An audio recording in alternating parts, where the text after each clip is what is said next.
Not much has changed in the sleepy little town of Bonifay. Nestled off Interstate 10 in Florida's Panhandle, this rural country is known more for its slow southern style than for murder. They kill people by various means, for unknown or no reason. It was a long time ago, more than 2 decades, but there are folks here that still remember the moment when an ill wind blew through town. I remember that she was killed at home, and later on they said that probably a man got off the train and went out there and done it. Geraldine Peoples, just 18, was coming home from the grocery store. And they heard her drive up. Inside, her killers waited. The girl couldn't defend herself. She was 2 hands full of groceries, walked in, and they were caught in the house. Commenced to shoot her. They didn't want to get caught. A month later, Brenda Burton, a wife and mother, was found stabbed to death in her bathroom. The next month, a few miles away in Chipley, Ruby McCary was shot through her screen door. 3 murders in 3 months.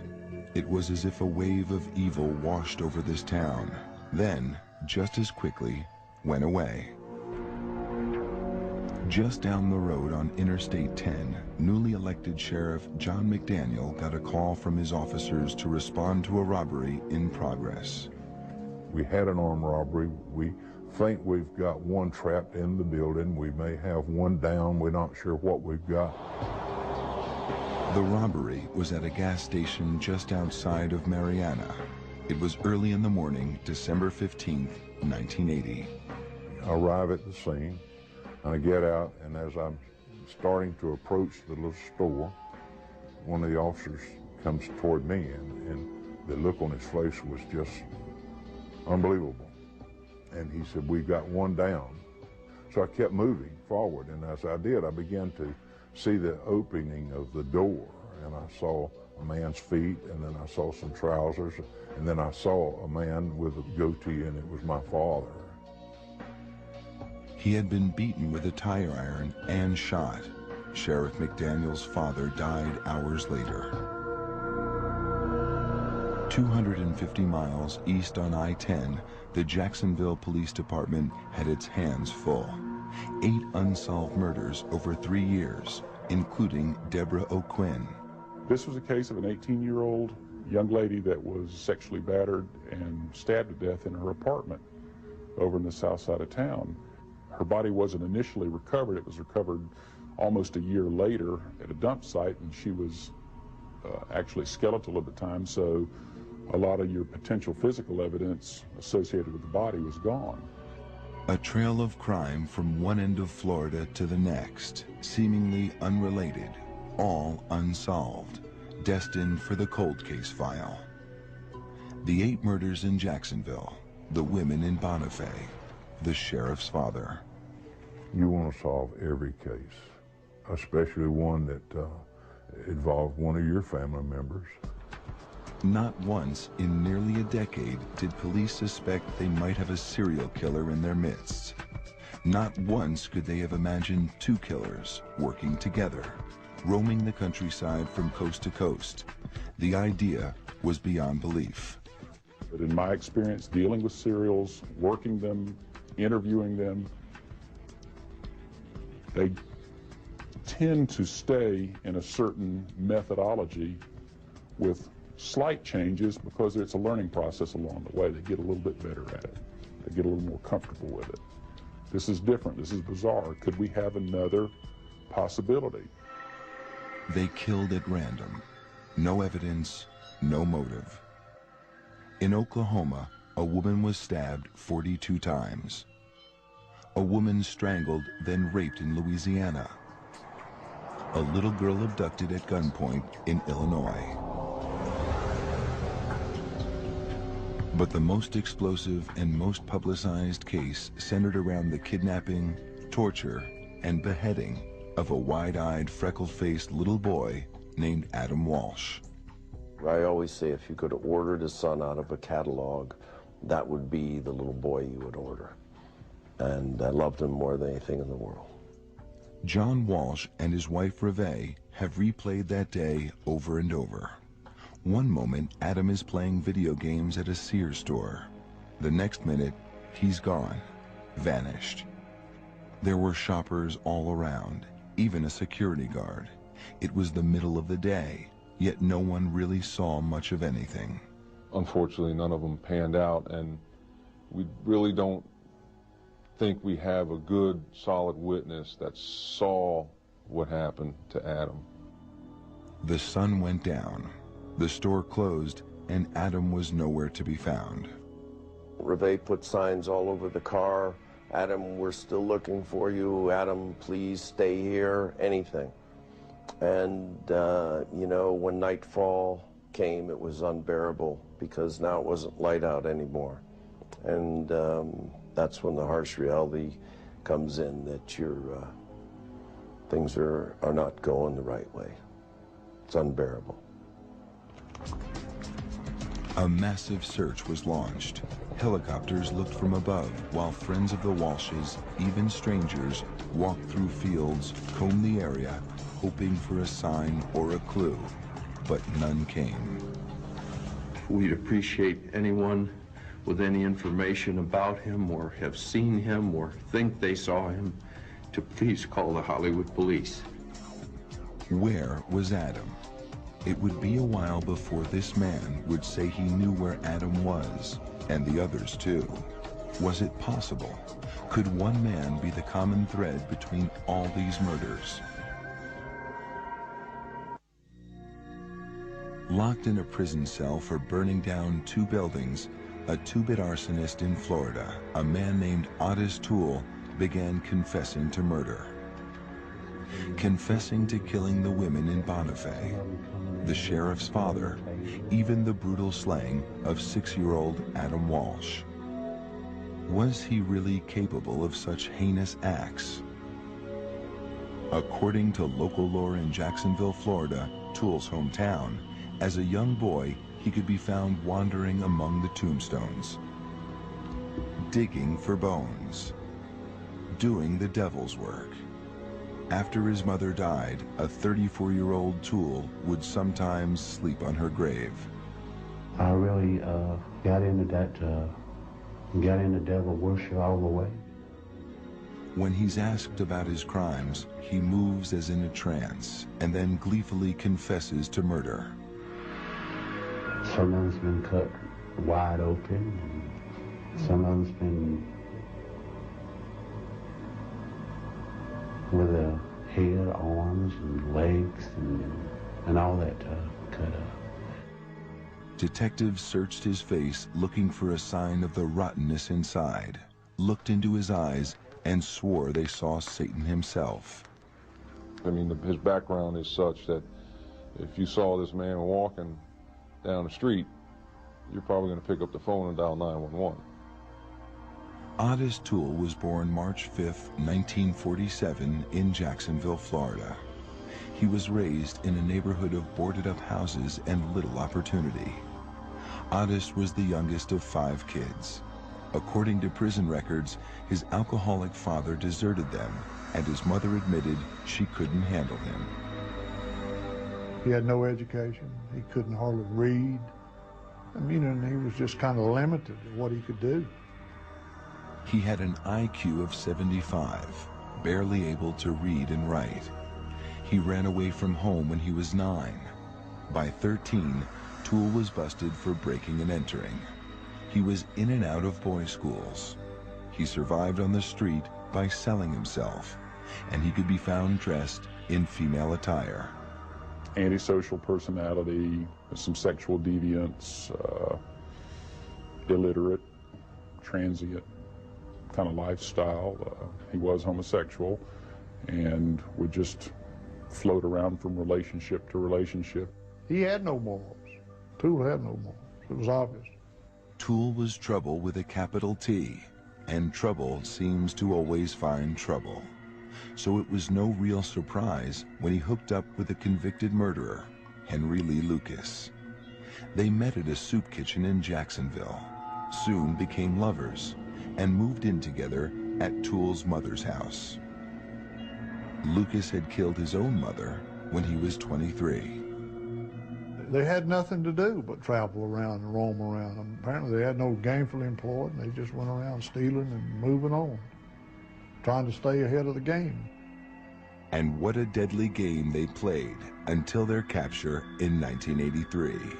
Lucas was arrested, convicted, and sentenced to life in prison in Texas for the murder of 9 people. Toole was picked up for arson in Florida. Now they played with police, sending them down a dozen different pathways, drawing pictures of their victims, and boasting about their murders. Well, I've killed by strangulation, I've killed by knifings, I've killed by hit and runs, shootings, robberies, hangings, every type of crime, I've done it. It became a gruesome game of one-upmanship. Some of them would be shot in the head, and back of the head, and behind the ear, and in the chest. And it's just like going out and butchering a hog, really. There's no difference. Lucas bragged to police that he killed more than 600 men, women, and children. Toole claimed 125 victims. Some of them would be choked to death, and some of them would be beat it in the head with a tire tool. It was all horror beyond belief. The tale they spun was incredible, but their confessions raised more questions than answers. My father was laying in the floor right inside this door. 8 years after his father was shot and beaten to death at this Florida gas station, Sheriff John McDaniel was no closer to solving the mystery. Yeah, it brings back memories. Then, a break. A call came in from a Florida law enforcement officer. He said, Johnny Mac, was your father killed in a service station, like a convenience store? Yes. In a displaced area, a 4-lane highway, the different things he was asking. I don't remember what all the questions were. And I said, yes. He said, I may have something. I'll get back with you. Sitting in separate prison cells, first Lucas, then Toole confessed to police that they murdered Sheriff McDaniel's father. I started hitting with the tire tool all in the head. Henry had a 25-01 Mac. He pulled that gun out and shot him in the head. What did y'all do then? Well, Henry got his wallet and threw his wallet down. And, in a tape-recorded conversation, Toole accurately described the crime scene, providing police with the kind of information only the killer would know. And then Toole said something else. And then all of a sudden, Toole, he closed his eyes and he looks back and he says, there wasn't a hand on that left arm. Well, that was never publicized. My father's left hand had been taken off surgically after a gunshot wound in that hand in the 40s. Imagine meeting your father's killer face to face. Sheriff John McDaniel went to Lucas's Texas jail cell, looked him straight in the eye, and asked, "Did you kill my father?" He sat there for a little bit and he'd look away and he'd think about it in a minute. He says, that's when he says, I was there when your daddy was killed, but I didn't kill him. I was on the telephone. The hands of death killed your father. The two men claimed a sadistic cult, the Hands of Death, hired them to kill, sacrificing their victims and eating their flesh. The stories were outrageous, yet they knew so much, had so many details. The father's missing hand, the murder weapon. He was for real. It was for real. It was not, he couldn't have been making this up. Toole and Lucas were indicted and charged with the murder of Sheriff McDaniel's father. But not all of their confessions would be so convincing to police. In Jacksonville, there were 8 unsolved cases, and the deadly duel of Lucas and Toole wanted the credit. Law enforcement believed that if you're going to confess, you must be guilty. Why would you confess? And we just didn't understand how these individuals work. We didn't understand the personality profile of a person that could do that. Could Ottis Toole have killed hundreds of people? And what about Adam Walsh? Was this self-professed serial killer the face behind Florida's most famous murder mystery?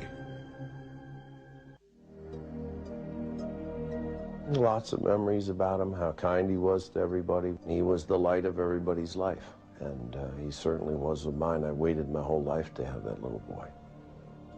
Memories are all John Walsh has left because on July 27, 1981, 6-year-old Adam was kidnapped from a mall in Hollywood, Florida. We're the parents of Adam Walsh, who's been missing since yesterday noon from the Hollywood Sears Mall on Hollywood Boulevard. 6.5 years. Reve Walsh, his mother, left Adam here, right at a new video game display, while she went a few aisles away to check out a lamp that was on sale. She left him for just a moment. And in that heart-stopping moment, Adam was gone. John Walsh could never forget that panicked call from his wife. I went back, he wasn't there, John. No one would help me. They told me to go to customer service and page him. I went, they wouldn't help me. I'm furious, I'm crying. I've called the police and no one has come for 20 minutes. Not a cop has shown up here. I said, I'll be there in 2 minutes. Adam vanished without a trace. Had he simply wandered off, or was it something more sinister? When the sun came up, the Walshes were back at the mall again. They asked if I had heard anything yet. And I had the picture up in my visor. I pulled it down. I says, we're looking for him, and we'll find him. With each passing day, a paralyzing fear took hold. I am prepared to offer a substantial reward for any information leading to the safe giving up of Adam. And to any of the people out there that might be holding Adam, we are prepared to negotiate ourselves with them for a safe release of Adam. Police were baffled. How could a little boy disappear from a crowded store in the middle of the day? The parking lot full of shoppers. The police station just across the street. Who could pull off such a crime and not leave a single clue behind? Then, 2 weeks later, a grisly discovery. The worst that we could have imagined happened. Adam's head was found in a canal about 125 miles north of the mall. We think we gave it our best effort to bring him back. I just wish it had a happier ending. Adam evidently was too good for this world. He was much greater than this world. What kind of a monster could commit such a wicked act? The Hollywood Police Department began to search for suspects, beginning with the list of known sexual predators, and then moved closer to people who might have known Adam. A lot of murders are perpetrated by people that have association with the victim of some sort, whether it be family or close friend. So it's obvious that anyone close to Adam was a person of interest, so to speak, and that included the parents, John and Reve. Rumors ran rampant. The Walshes were brought in for questioning, given a lie detector test, and then cleared. Adam Walsh's killer was still free, roaming the streets. This person is fully capable of doing it again. John Walsh had no idea how prophetic those words would be. 2 years later, a two-bit arsonist behind bars for burning down a couple of buildings in Jacksonville, Florida, would drop a bombshell. He claimed he wanted to come clean about the murder of a little boy. He made admissions that he had killed a young boy from the Fort Lauderdale area and killed him and took him and dumped his body. Very similar to what we believed happened with Adam. What he recounted, the things he said he did, were enough to make even the most hardened cop's blood run cold. In his words, Adam just came willingly with him to a certain point, to where he decided that he was safe to grab him without anyone seeing him and threw him in his car. He said that July afternoon, he locked Adam inside his 1971 Cadillac and drove off towards his home in Jacksonville. Along the way, Adam started crying, so he punched him in the face. At some point, he pulled off the road, used a machete, and decapitated Adam. He said he drove around with Adam's head and eventually tossed it into a canal. Adam's head was found at mile marker 130. His body was never recovered. This little boy had no chance when faced with so deranged a killer as Ottis Toole. If he met anybody on the street, they'd be scared of him. He was a weird-looking individual. The way he carried himself, the way he looked, the way he communicated. Toole wrote letters to the media and Disney World, boasting about his evil acts. The words are chilling. I'm the man who kidnapped, raped, murdered, and cut up Adam Walsh. I really love to rape and kill, and I'm awfully good at it. Maybe the best in the business. He even wrote Adam's father. I read the letter and threw up in the bathroom when I was showed that letter. I mean, here's a guy that admitted to me in a letter that he had murdered my son. I have the letter. What he did to him, and he wanted to $5,000. Was it an evil boast? How many had Toole and his partner actually killed? How could the police be sure? I absolutely believe in evil. I absolutely, I've met it firsthand. I've experienced it firsthand. I believe that good and evil walks this planet.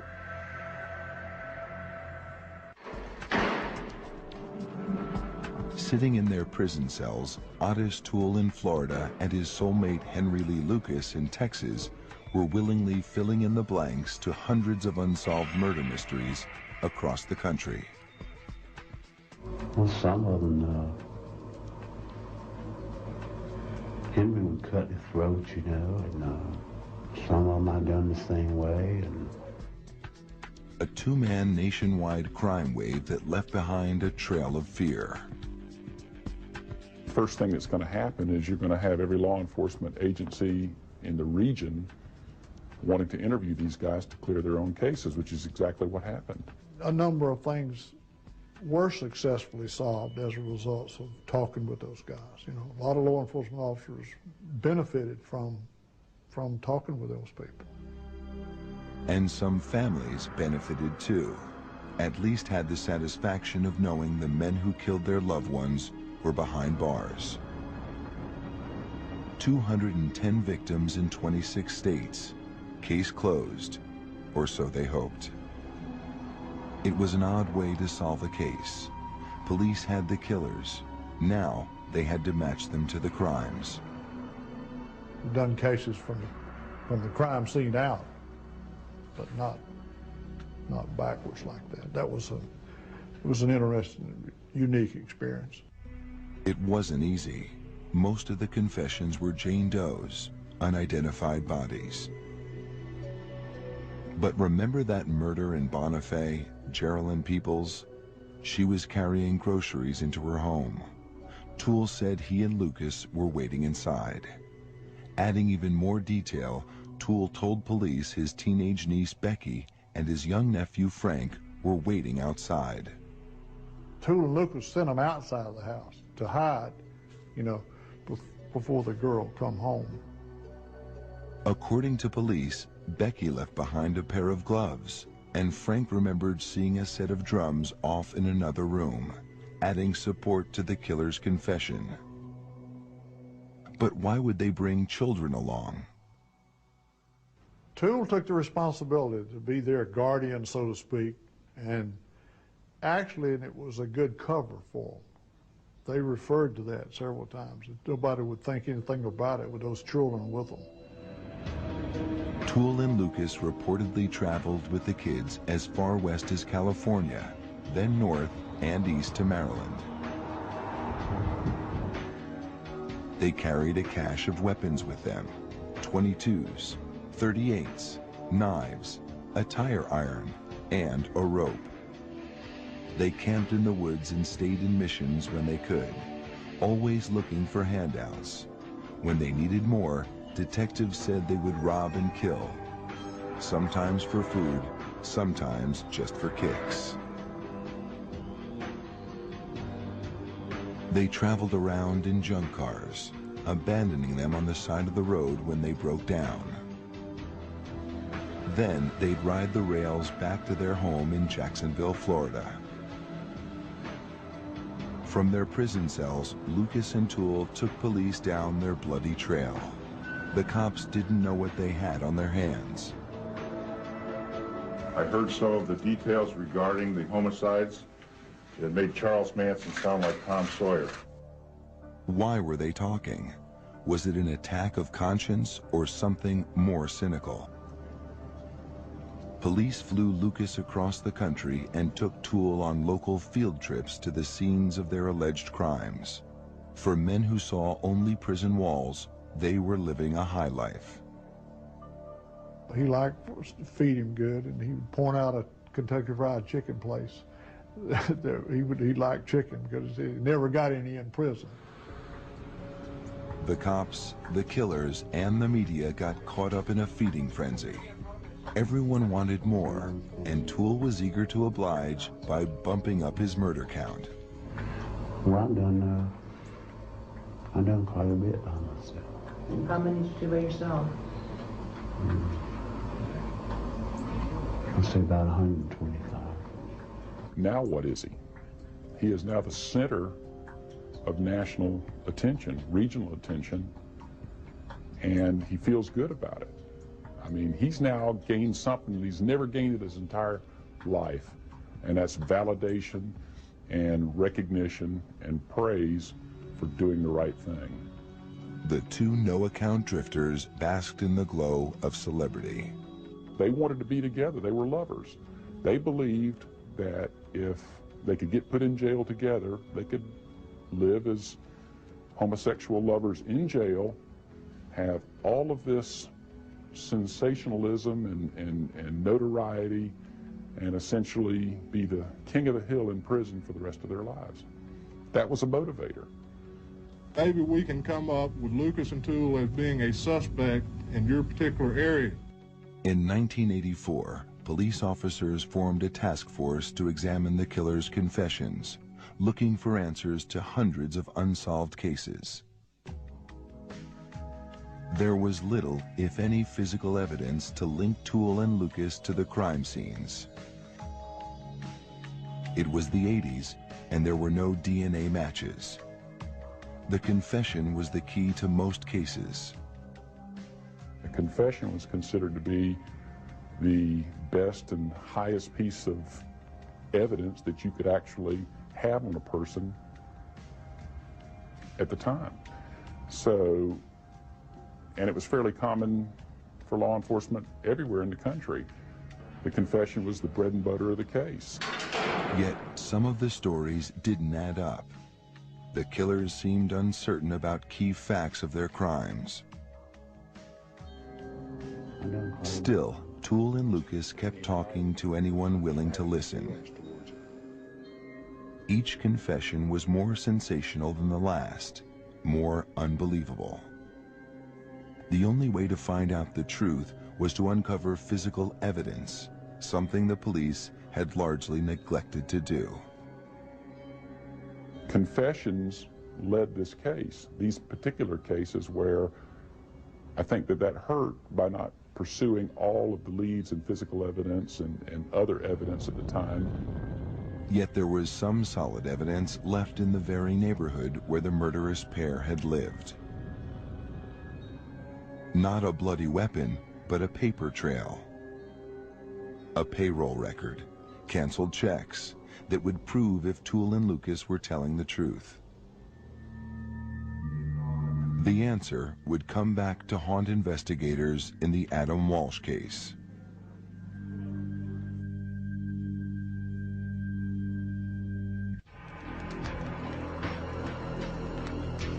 Ottis Toole told police he loved to burn buildings.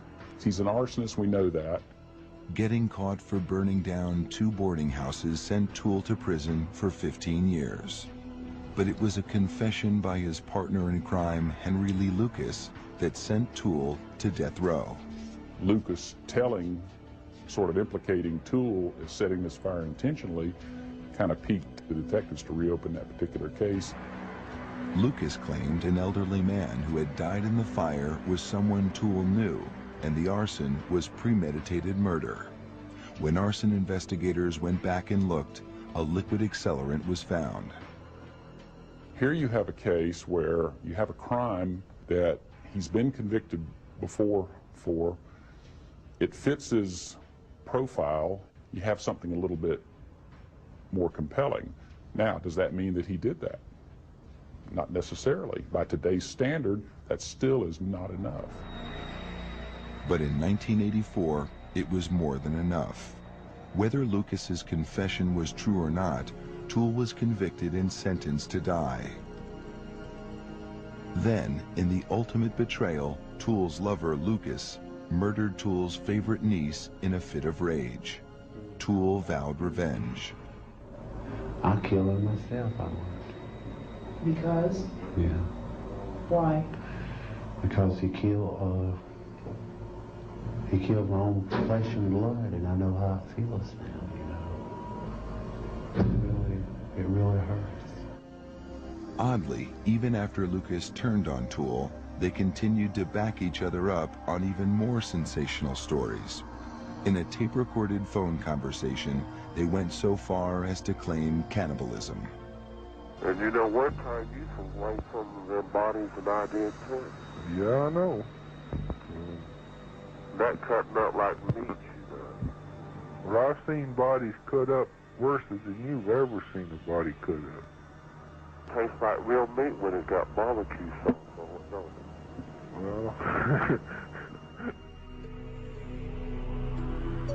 The gruesome claims, the sheer volume of confessions made for stunning headlines, but the outrageousness of the claims left some with doubts.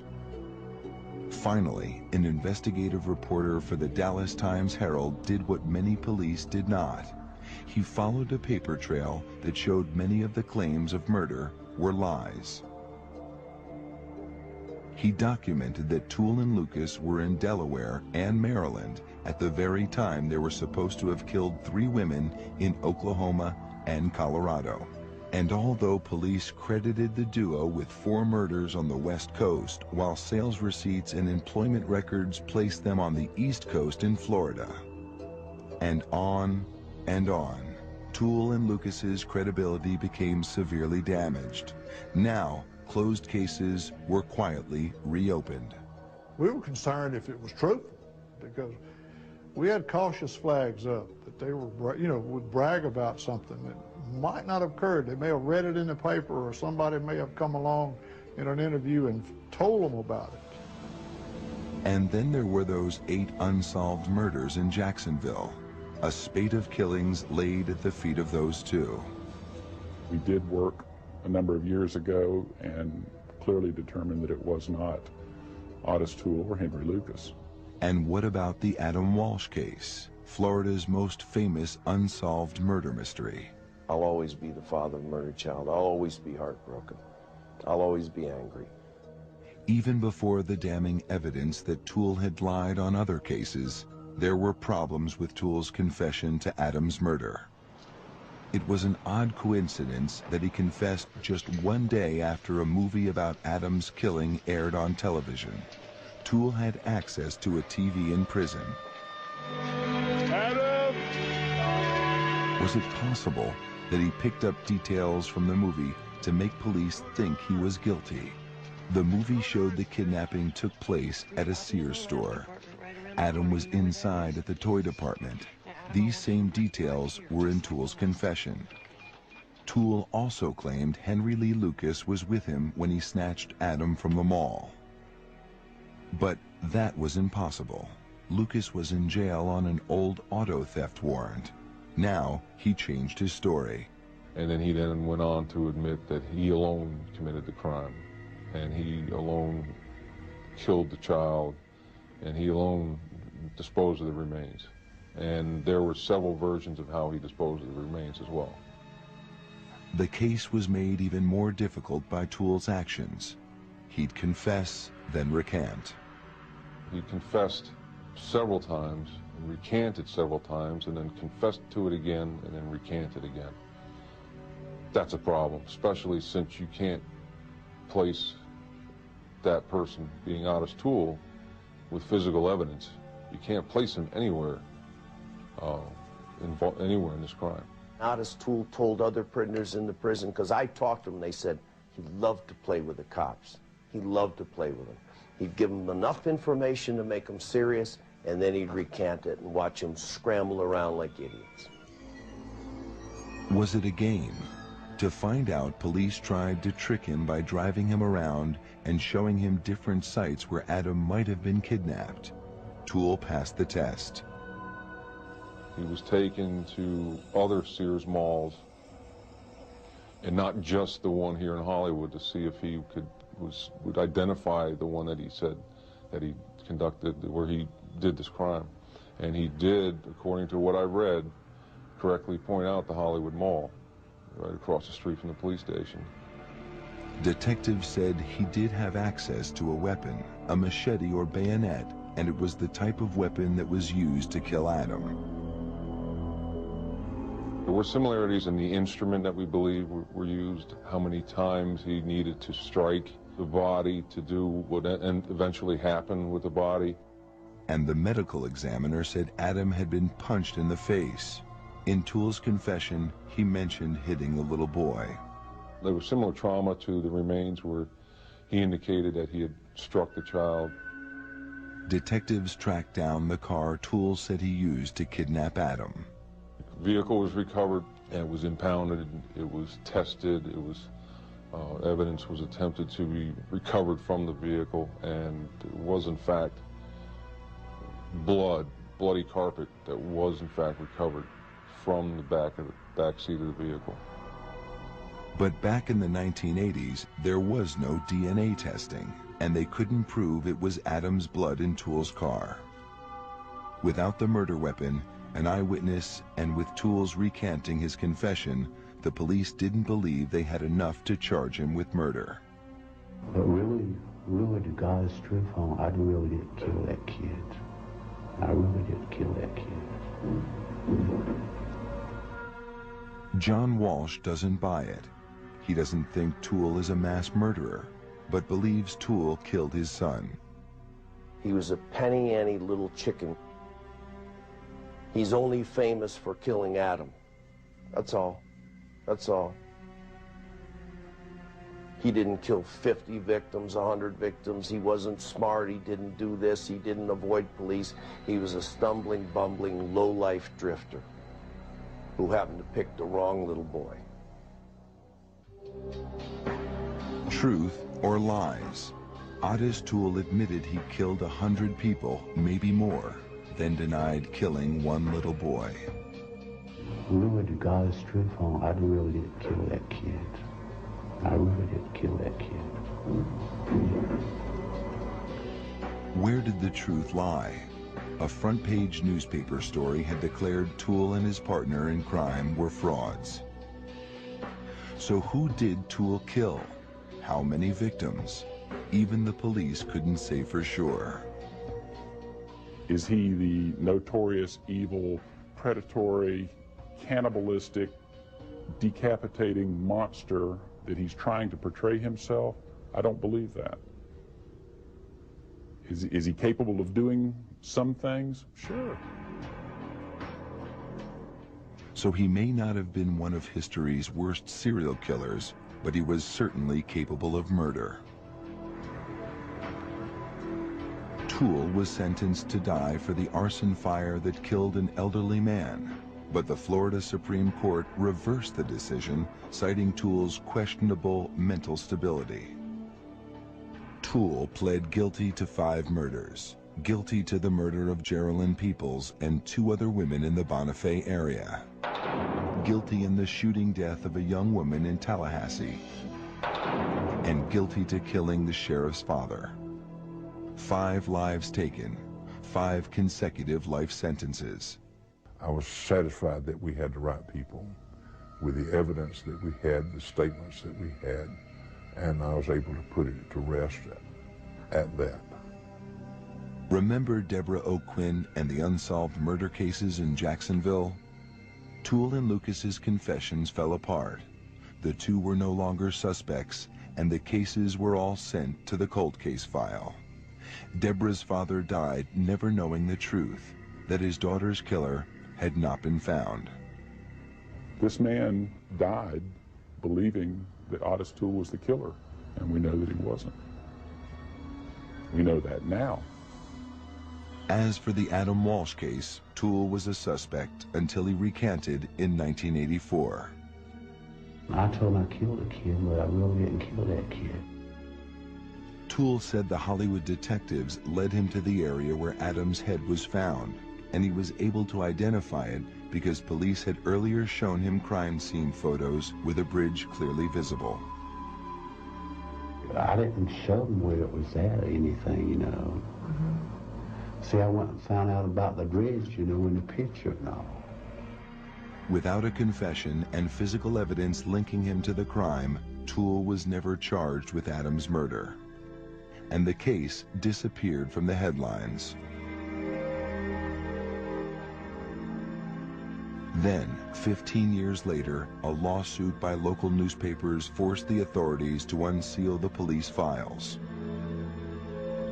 Copied onto microfilm were 10,000 pages detailing the hunt for Adam's killer. Once those newspapers got in those files, they saw one horrible mistake after another. Around the same time that the reporters got into the records, a new team of Hollywood detectives, the Cold Case Squad, took a fresh look at the files. Tucked away in a manila envelope, the detectives found a pair of children's shorts and flip-flop sandals that had been buried in the backyard where Toole and his mother lived. Can you believe that? That after 15 years, they would bring a pair of shorts and a flip-flop that could have been Adam's, could have been our son's, could have been buried in the back of his mother's yard. Proved unequivocally, and no one in that police department ever put it together. It turned out that they were not Adam's clothes, but there was other forensic evidence that might have, with modern technology like DNA testing, linked Toole to the murder.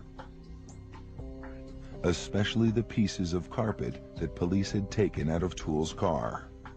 And there was a blood-soaked piece of carpet in the back of that Cadillac. Blood-soaked. That Ottis Toole said that he decapitated Adam in the back seat. Where was that blood-soaked piece of carpet? Unfortunately, it was lost. A miscommunication between the crime lab and the Hollywood police led to it being misplaced and possibly destroyed. That was the ultimate piece of evidence in this case. Right there, it's lost. It's gone. In fact, the car itself, a potential source of hair and fibers, was also gone. It was junked back in, I believe it was the early 90s. It was sold and resold and sold again. It was traced to a junkyard that it's impossible to find it now. What kind of police work is that? In the biggest unsolved murder case of a child in the history of Florida, you lose evidence, unexcusable. Absolutely unexcusable. You lose a car, how do you lose a car? One final mistake. Hollywood's cold case team says it wasn't told that Ottis Toole was close to death with cirrhosis of the liver, a lost chance for one last interrogation. You would like to think, as an investigator, standing next to his deathbed, that you would be able to convince him, knowing he's going to die, to cleanse his soul, that you as an investigator could convince him to come clean, so to speak. Ottis Toole, a man who once confessed to killing hundreds, chose to remain silent. He had pled guilty to killing 5 innocent souls, but had left the families of other victims in anguish, left to wonder, always questioning. Had Toole killed their loved ones? Whatever the answer, Toole's secrets were buried with him. He died in prison on September 15, 1996. Ottis Toole deserved the horrible death that he got. He should have had a worse death, and I hope he burns in hell for the rest of his life. On a summer day, Adam Walsh was taken and brutally murdered.